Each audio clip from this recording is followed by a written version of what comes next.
할렐루야! 우리 예수님은 이 땅에 오신 하나님의 아들이십니다. 그는 근본 하나님의 본체시지만 우리를 구원하기 위해서 종의 형체를 갖고 낮고 낮은 사람의 모습으로 이 땅에 오셨습니다. 예수님이 이 땅에 오신 이유가 뭡니까? 그렇습니다. 죄인을 불러 구원하기 위해서 오셨습니다. 인자가 온 것은 섬김을 받으러 함이 아니라 도리어 섬기려 하고 많은 사람의 대속물이 되기 위해서 오셨다고 말씀하십니다. 내가 의인을 부르러 온 것이 아니라 죄인을 불러 회개시키고 구원하기 위해서 오셨다라고 말씀하십니다. 우리 주님은요, 갈릴리와 유대를 두루 다니면서 잃어버린 영혼을 찾아다니셨습니다. 그가 가는 곳곳마다 하나님의 능력이, 하나님의 손이 그와 함께하여 주셨고, 많은 병든 자와 약한 자와 귀신 들린 자들이 주님의 은혜를 얻고 자유함을 얻고 치유함을 받았습니다. 주님은 이 땅에 오신 하나님의 아들이십니다. 믿습니까? 그렇습니다. 하나님의 아들. 그 하나님의 아들이신 우리 주님은요, 가난하고 병들고 소외된 자의 친구가 되어주셨습니다. 우리 주님은 죄인들과 함께 먹고 마시기도 하고요, 죄인들의 집에 거하기도 했습니다. 그러하게 당시 종교 지도자였던 바리새인과 서기관들은 예수님에 대해서 먹기를 탐하며 음식을 좋아하는 자다, 그는 세리와 죄인의 친구다라고 말할 정도였습니다. 그렇습니다. 주님은요, 가난하고 소외되고 병든 자의 편이 되어줬습니다. 주님은 그들의 친구가 되어 주었습니다. 예수님께서 이 땅에 오셔서 한 영혼을 찾아 헤매이듯 하나님께서 우리를 찾고 계십니다. 사랑하는 성도 여러분, 여러분이 오늘 주일날 와서 하나님께 예배할 수 있는 것은 주님이 여러분 가운데 찾아오셨을 때 여러분이 주님을 영접했기 때문입니다. 주님, 나를 불쌍히 여기시소서. 주님 만났기 때문에, 그리고 주님의 은혜를 알기 때문에 남들이 다 쉬는 공휴일인 이 일요일에 주의 날로 정하여 하나님 앞에 나와 예배하면 여러분 한 분 한 분을 주님의 이름으로 축복합니다. 오늘 여러분 가운데 우리 주님께서 주시는 그 크고 놀라운 은혜가 임하기를 바랍니다. 주님께서 두루 다니시면서 갈릴리를 다니시면서 회당에 들어가 하나님의 말씀을 가르치시고 성령의 능력으로 귀신을 쫓아내셨을 그때 한 나병 환자가 주님 앞을 찾아와 꿇어 엎드립니다. 40절 말씀 볼까요? 한 나병 환자가 예수께 와서 꿇어 엎드려 간구하여 이르되 원하시면 저를 깨끗하게 하실 수 있나이다. 이 나병 환자라고 성경은 기록하고 있습니다. 이 나병은 성경에서 가장 많이 언급된 질병 중에 하나입니다. 옛날 사람들은 나병이라기보다는 저는 어렸을 때 이렇게 문둥병으로 알고 있었습니다. 그리고 제 어렸을 때는 정말 문둥병자를 직접 본 적도 있습니다. 오늘 이 나병, 문둥병, 또 한센병이라고 일컫는 이 병은요, 옛날 사람들은 이 병의 치료 방법을 알지 못했습니다. 그래서 이 나병을 걸리면 몹시 두려워했습니다. 왜냐하면 겉보기에는 정말 피부가 벗겨지고 진물이 나오고 또 손끝과 발끝, 코끝, 귀, 입술 이런 것들이 정말 피부가 이렇게 괴사가 되고 흉측한 모습으로 손상되기 때문에 이 나병 걸린 사람들을 보면요, 너무너무 두려워했습니다. 사람들은 이 나병 걸린 사람들을 불쌍히 여기기보다는 저게 천벌을 받아서 저렇구나, 저거 뭔가 죄를 져서 저렇구나. 그래서 예전부터 나병은 이 천형이라, 하늘이 내린 형벌이라라고 일컫기도 하였습니다. 이 나병 걸린 사람들도 분명히 부모, 형제가 있었을 것입니다. 가족들이 분명히 있었을 것입니다. 보통은 우리가 병에 걸리면 돌봄을 받지 않습니까? 와서 그 병을 낫기를 돌봐주고 치료해주고 약도 먹여주고 그렇게 간호해주는데, 이 나병을 걸렸다면 가족들로부터 쫓겨나야 됩니다. 다른 병은 아프다고 말할 수 있지만 이 나병을 걸리면 오히려 외면받고 소외되고 격리돼서 정말 그 고통 가운데 살아야 되는 것이 바로 이 나병입니다. 어느 누구도, 사랑하는 가족들조차도 나병 걸린 이 환자에 대해서는요, 이해해주지 않고 공감해주지 않았습니다.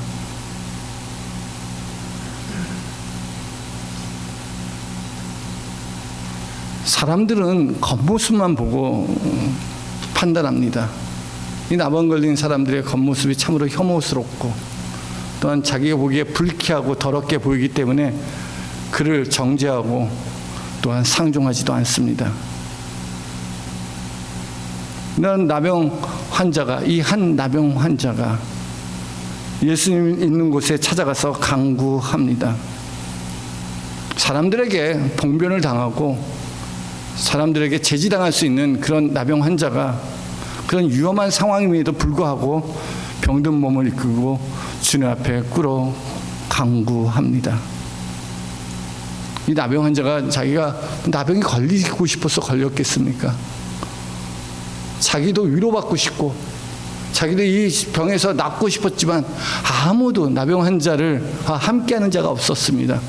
그런데 이 나병 환자에게는 나사렛 예수, 다윗의 자손으로 오신 하나님의 아들이신 메시아 그리스도이신 예수 그리스도께서 나를 치유하실 유일한 분이라는 걸 깨닫고 주님의 앞에 찾아와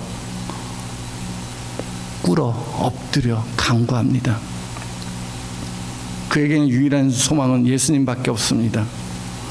자기의 이 질병에서 치유할 수 있는 유일한 분은 하나님의 아들 주님밖에 없다는 믿음으로 주님 앞에 꿇어 엎드려 간구합니다.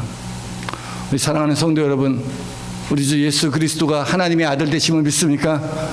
그에게는 능치 못함이 없는 전능하신 하나님이 되십니다. 사람에게는 할 수 없어도 대저 하나님께로서는 능치 못함이 없습니다. 그런 하나님의 아들 예수님께 나와서 간구합니다. 주여, 원하시면 저를 깨끗게 하실 수 있나이다.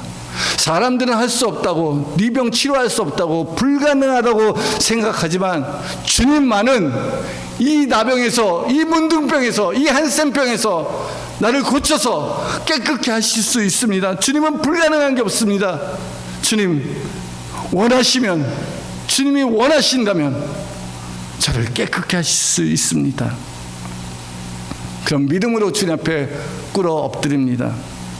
여러분 생각해 보세요. 만일 이 나병 환자가 그 당시에 있었던 의사를 찾아갔던가, 아니면 당시의 종교 지도자들인 서기관과 바리새인과 율법사와 제사장을 찾아가서 자신의 병, 이런 병이 걸렸습니다, 너무 괴롭고 고통스러우니 좀 고쳐달라고 그들에게 얘기했다면 그들은 뭐라고 말했을 것 같아요? 그들이 뭐라고 말했을까요? 어서 와, 내가 고쳐줄게 라고 말했을까요? 어떻게 좀 해보자, 우리가 한번 이걸 치료해보자 라고 말했을까요? 저는 그렇게 생각하지 않습니다. 아마도 그들은요, 나병 환자에게 벌컥 화를 낼 것입니다. 감히 그 병을 갖고 나를 찾아왔느냐, 썩 물러가라 하면서 문정박대하지 않았을까요? 어느 누구도 이 나병 환자를 좋아하지 않았습니다. 의사도 종교 지도자들도 이 나병 환자를 보고 오히려 비판하고 정죄합니다. 너가 가진 병은 뭔가 문제가 있어서 생긴 병이야. 너가 그렇게 흉측한 모습으로 변하는 것은 뭔가 죄를 져서 그래. 네 조상이 죄를 졌던가, 네가 죄를 졌던가, 뭔가 네 삶에 문제가 있어서 이런 병이 걸린 거야 하면서 그를 비판하고 정죄하면서 더 큰 아픔과 상처를 주었을 것입니다. 그런데요, 이런 나병 환자, 얼마나 많은 상처를 받았던 나병 환자이겠습니까?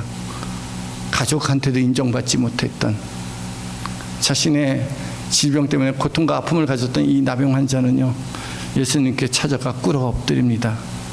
그리고 주님의 은혜를 구합니다. 왜 그랬을까요? 주님은 자신을 받아줄 거라고 생각했기 때문에, 주님은 자신을 이해해 주실 거라고 생각했기 때문에, 주님은 자신의 이 불치병을 고쳐줄 수 있는 분이라고 생각했기 때문에 주님을 찾아가 그 발 앞에 꿇어 엎드려 간구합니다. 예수님의 반응은 다른 사람들과 달랐어요. 예수님의 반응은 다른 종교 지도자들과 달랐어요. 예수님은 이 나병 환자가 예수님을 찾아왔을 때 뭐라고 말씀하십니까?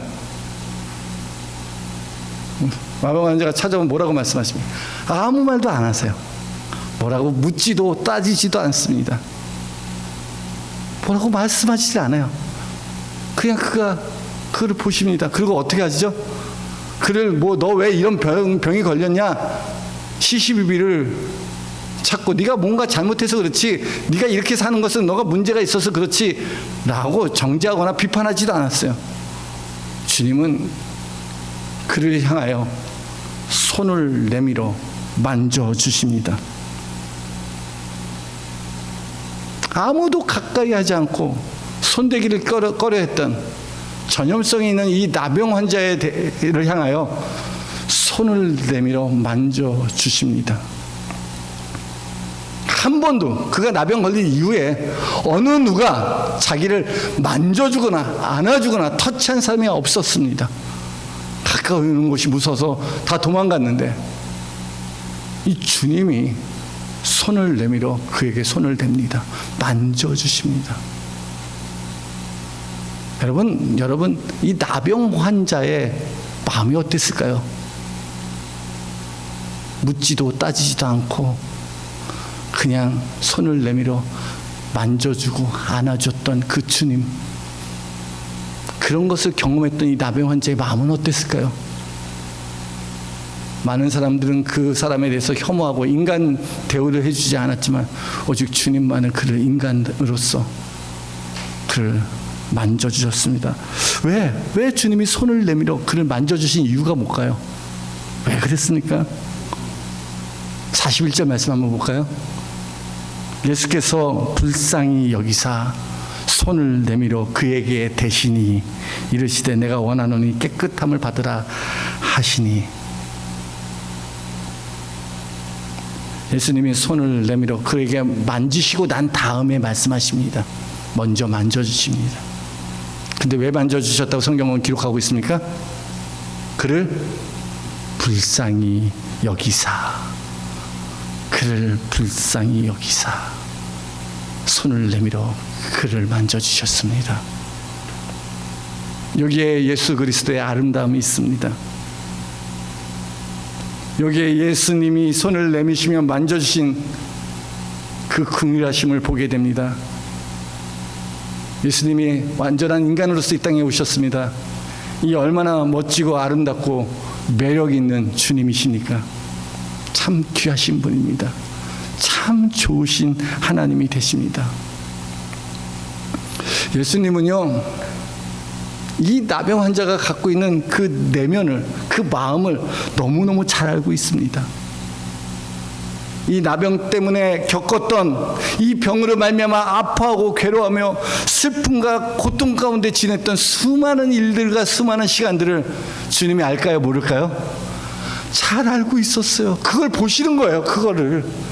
그 겉모습을 보고 혐오하고 비판하고 정죄하는 게 아니라 주님은 우리의 마음의 깊은 것을 보시고 불쌍히 여겨주시는 겁니다. 우리 사랑하는 성도 여러분, 우리가 믿는 하나님의 아들 예수 그리스도는 우리의 심령을 감찰하시는 좋으신 하나님이 되십니다. 그 하나님, 우리 알고 있어요. 우리 내면의 고통과 아픔과 슬픔을 너무너무 잘 알고 있어요. 사람들은요, 외모를 봅니다. 겉모습을 봅니다. 사람들은 우리 사람의 마음의 깊은 곳을 몰라요. 천길 물속은 알아도 한길 사람의 마음의 속은 알지 못합니다. 그것이 인간의 연약함입니다. 가장 가까이 있는 부부들도 마음이 서로 맞지 않을 때가 많아요. 가족들도 그 마음을 이해해 주지 못할 때가 참으로 많아요. 누가 아십니까? 주님은 알고 계세요. 하나님은 기름을 붓는 사무엘에게 말합니다. 사람은 외모를 보거니와 나 여호와는 중심을 보노니라. 사람은 외모를 보고 편견과 선입견으로 사람을 쉽게 판단하고 함부로 말합니다. 그런데 우리 주님은 우리의 마음 깊은 중심을 보고 긍휼히 여겨주십니다. 왜 그렇습니까? 이사야 선지자가 말씀하신 것처럼 이사야 53장에 그는 실로 우리의 질고를 지고 우리의 슬픔을 당하셨습니다. 우리 주님은요, 우리가 당해야 될 아픔과 괴로움 다 겪었어요. 우리에게 있는 대제사장 예수 그리스도는 우리의 연약함을 긍휼히 여기시며 우리가 한결같이 시험을 받은 자도 돼 죄는 없으신 하나님의 아들이십니다. 그러하기에 여러분의 아픔과 슬픔과 괴로움을 참으로 긍휼히 여겨주시고 공감하시는 하나님이 되십니다. 예수께서 불쌍히 여기시사 손을 내밀었어요. 불쌍히 여겨주십니다. 여기서 불쌍히 여긴다는 이 말은요, 이 슬픔과 아픔을 공감하며 함께 느낀다는 말씀입니다. 그래서 이 영어에는 영어 성경을 보면 여기에 compassion이라고 기록되어 있어요. compassion. 패션이라는 말이요, 혹시 아십니까? 패션 오브 크라이스트라는 영화 제목도 있지. 그게 아픔과 괴로움과 고통입니다. 근데 come이라는 말은 함께, 아픔과 고통과 괴로움을 함께 하는 것, 그것이 긍휼이고 불쌍히 여기는 마음입니다. 주님은 우리의 아픔과 고통을 함께 하시며 우리를 불쌍히 여겨 주십니다. 하나님께서 우리의 아픔과 고통을 얼마나 공감하실까요? 얼마만큼 우리의 아픔과 고통을 알고 계실까요? 여러분, 사자성어에 단장지혜라는 말이 있습니다. 단장지혜. 이 단장이라는 말은요, 예전에 혹시 아십니까? 좀 어르신들은 아는데 단장의 미아리 고개라는 노래 제목도 있습니다. 이 단장이라는 것은 창자가 끊어질 듯 처절한 아픔을 표현할 때 사용되는 단어입니다. 처절한 슬픔과 고통을 사용할 때 쓰는 단어가 이 단장입니다. 이 세상의 많은 아픔 중에서 상실의 아픔, 이별의 아픔, 죽음의 아픔, 그래서 북으로 끌려가는 가족들을 바라보면서 단장의 미아랫곡의 노래를 부르지 않았습니까? 이 고사성어는요, 옛날 중국의 한 병사가 한 새끼 원숭이를 장난삼아 데리고 갔습니다. 그런데 그 새끼 원숭이의 어미가 쫓아오기 시작하는 겁니다. 그가 그를 데리고 배를 타고 강을 건너갔습니다. 그런데도 그 강길을 따라서 끝까지 쫓아오며 소리를 지르는 겁니다. 그 자기 빼앗긴 새끼를 찾으려고 그렇게 덤벼드는 겁니다.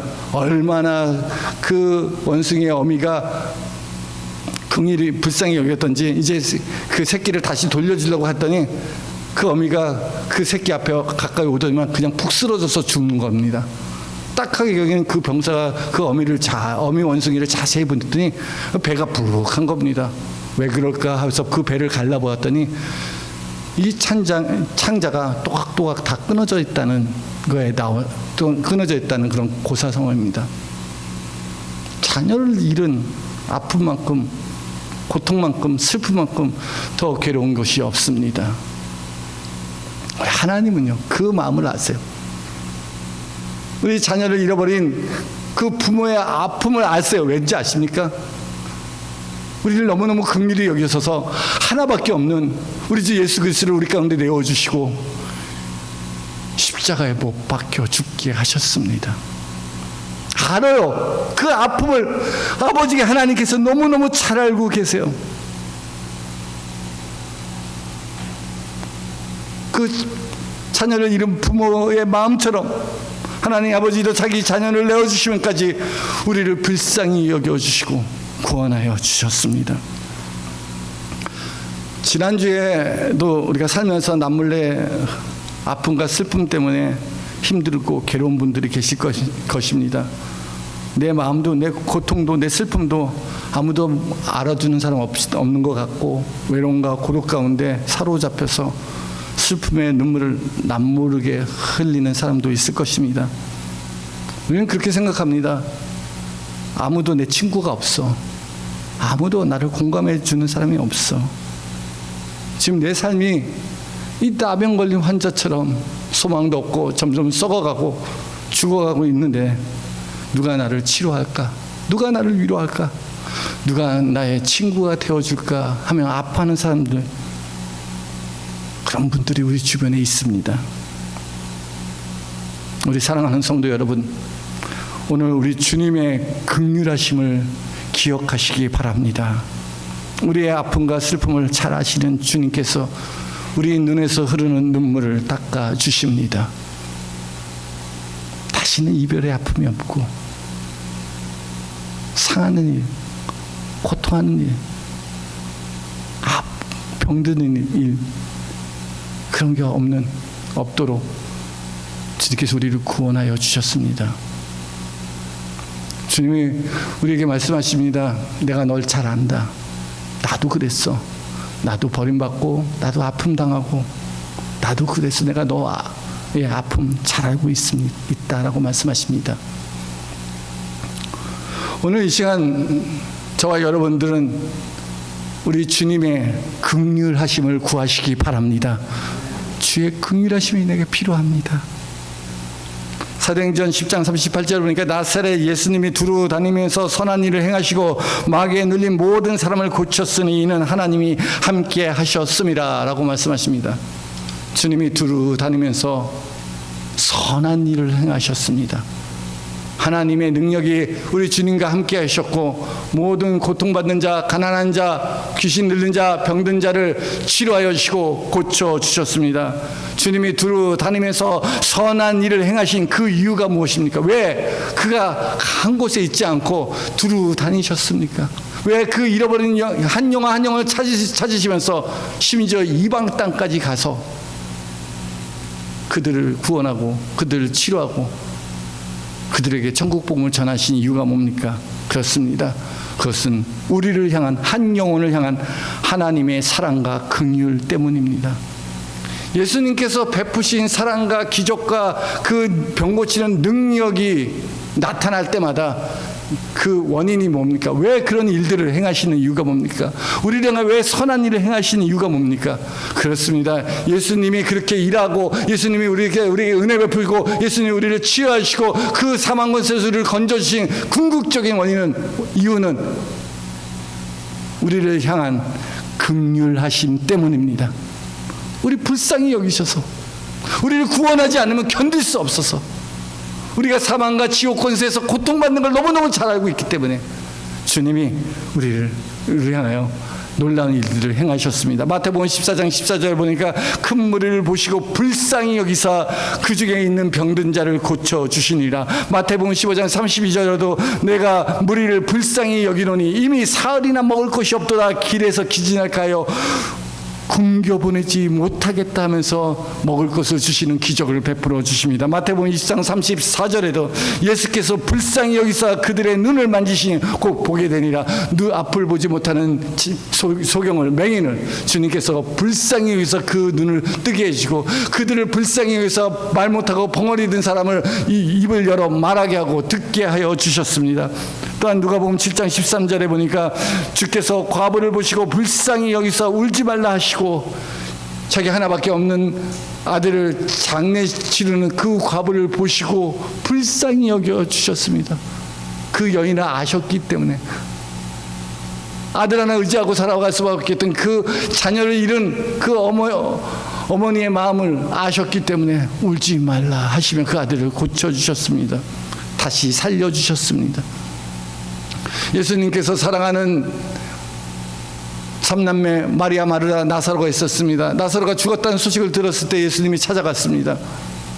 그들이 슬퍼 울게 될 때 예수님도 그들의 눈물을 보시고 심령이 비통히 여기시고 불쌍히 여기사 나사로의 죽어있는 무덤을 열게 하시고 죽은 나사로를 다시 살려주셨습니다. 할렐루야! 믿습니까? 주님은 우리를 불쌍히 여기시는 전능하신 하나님이 되십니다.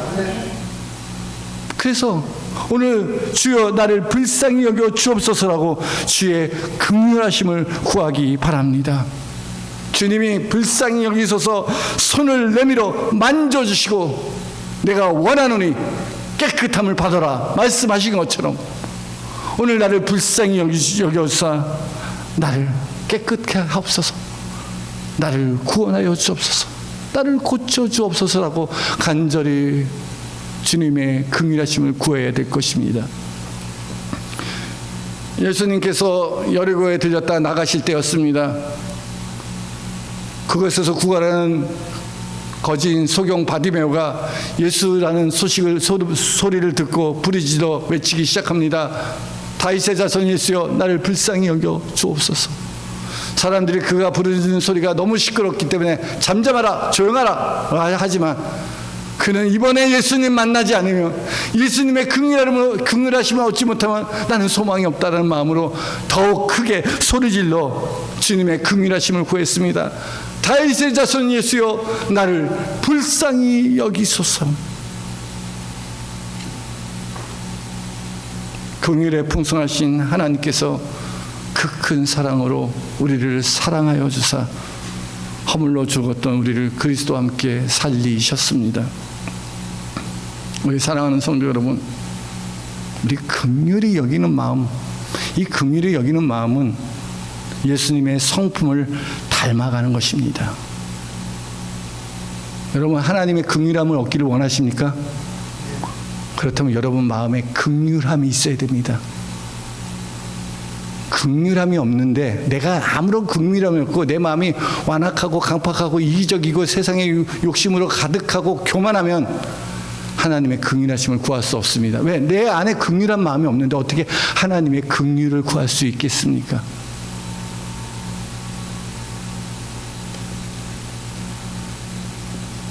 여러분, 주님께 긍휼하심을 구하기 전에 먼저 여러분 마음에 긍휼히 여기는 마음을 갖게 해달라고 기도해야 합니다. 우리 바라볼 때, 우리 가족을 바라보고 우리 교회 공동체를 바라보고 이웃을 바라볼 때 여러분 어떤 눈으로 봅니까? 우리 겉모습 보고 너무 선입견과 편견으로 함부로 말하지 않습니까? 문둥병 걸린 자의 말을 듣지도 않고 너무 함부로 비판하고 함부로 판단하고 있지는 않습니까? 그로 인해서 받은 상처들이 얼마나 많은지, 그것 때문에 교회가 나오기를 꺼려하는 사람들이 얼마나 많은지 여러분 우리가 알아야 됩니다. 우리 긍휼히 여기는 마음이 먼저 있어야 됩니다. 주님도 우리에게 분명히 말씀하십니다. 긍휼히 여기는 자는 복이 있나니 긍휼히 여김을 받을 것이요.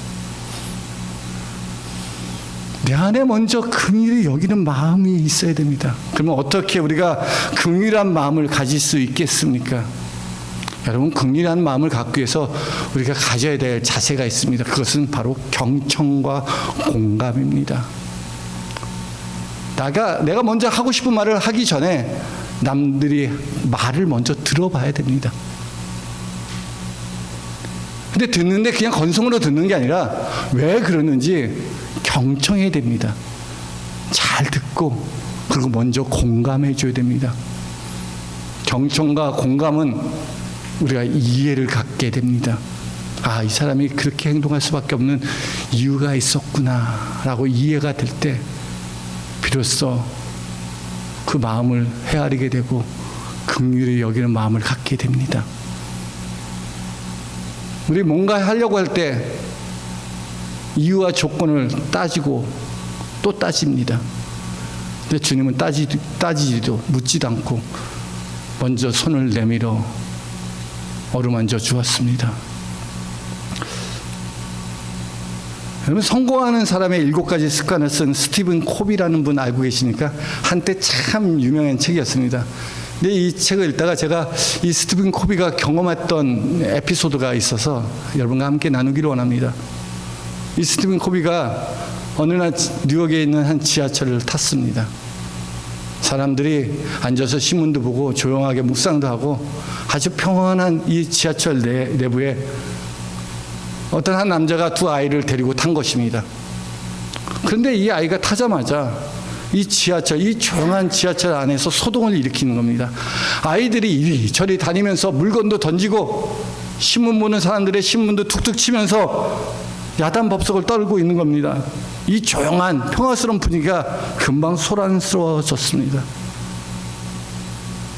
이 사람은 자기 옆에 앉아있는 그 아이의 아버지는 쳐다봤는데, 아니 그 아이들이 그렇게 눈을 감고, 아이들이 그렇게 떠드는데도 불구하고 그냥 눈을 감고 모른 척하고 있는 겁니다.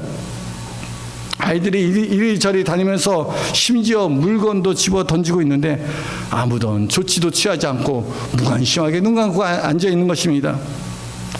근데 이 옆에 앉았던 스티븐 코비는 더 이상 참을 수 없어서 왜 아이를 방치하고 있느냐? 왜 아이를 제대로 돌보지 않느냐? 지금 선생님 당신의 자녀들 때문에 많은 사람들이 힘들어합니다. 좀 진정시켜 주세요.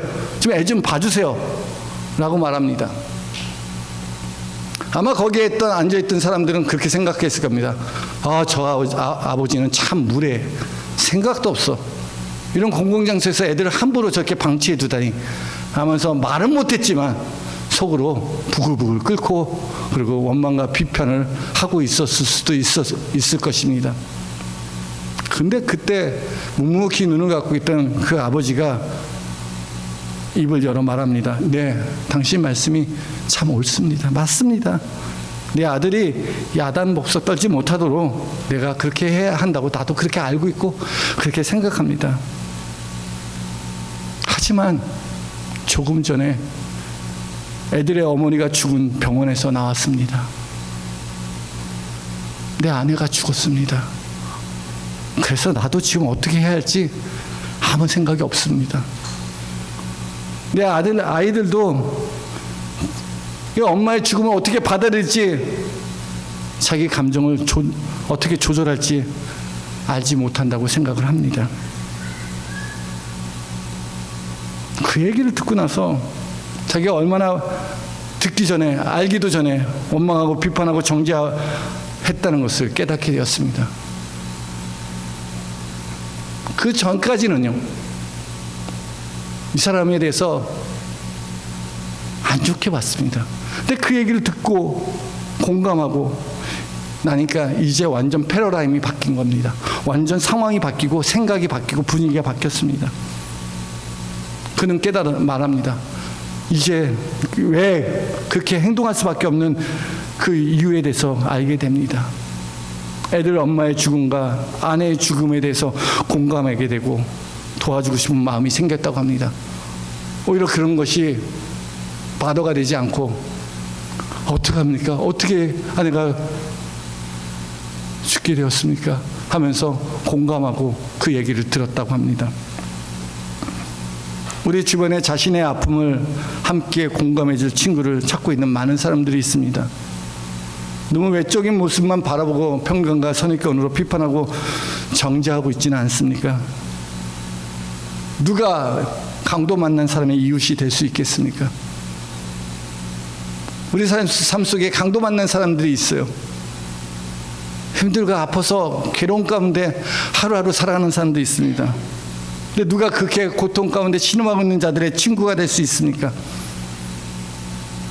예수님은 내 이웃이 누굽니까? 물었던 율법사에게 비유로 말씀하십니다. 강도 만난 한 사람이 있는데 그가 모든 것을 다 잃고 상처받고 거반 죽어가고 있는데 레위인도 그를 보고 지나가고 제사장도 그를 보고 지나가지만 오직 한 사람 선한 사마리아인은 그를 보고 불쌍히 여겨 가까이 가서 그 상처를 싸매주고 기름으로 그 상처를 고쳐주고 치료해주고 그를 나게 되어서 주막에 갖다 주었다고 말씀하십니다. 그리고 묻습니다. 누가 이 강도 만난 사람의 이웃이냐? 누가 이 고통받는 자, 아파하는 자의 친구냐라고 할 때 자비를 베푼 사람입니다. 오늘 동일하게 우리 주님께서 우리에게도 동일하게 말씀하십니다. 주님이 우리를 긍휼히 여겨주셨듯 우리도 긍휼한 마음으로 우리 형제 자매를 사랑하고 용납하고 기다려주면 어떨까요? 우리 너무 조급하고 너무 급하게 말을 하는 경향이 있어요. 집에서 남편이 너무 힘들어요. 직장에서 너무 괴로운 일을 당하고 왔어요. 남편이 평상시와 같지 않아요. 근데 남편에게 그 이유를 같이 공감해주고 이야기 듣기보다는 당신 요즘 왜 그래? 하면서 남편을 책망하고 있는 아내도 있을 수 있다는 겁니다. 아내가 너무 괴롭고 힘든데 함께 들어주지 않고 정답만 내놓고 비판하고 판단하고 시시비만 가리려는 그런 남편도 있습니다. 하나님 우리에게 선지자 노릇하라고 우리를 부르신 게 아닙니다. 우리 사랑하라고 우리를 부르셨습니다. 서로 사랑하라. 이것이 너에게 준 새 계명이라 말씀하십니다. 여러분, 우리가 참으로 조금만 기다려주고 용납해주고 먼저 말하기 전에 손을 내밀어 어루만져주고 그렇게 함께 해주면요, 얼마나 아름다운 공동체가 되겠습니까? 어떤 말을 해주기 전에 먼저 손을 내밀어 감싸주고 이해해주면 얼마나 행복한 교회가 되고 성도가 되겠습니까? 주님께서 우리를 긍휼히 여겨주신 것처럼 오늘 우리가 긍휼히 여기며 주님의 사랑을 전하는 우리 열린교회 공동체가 되기를 주님의 이름으로 축원합니다.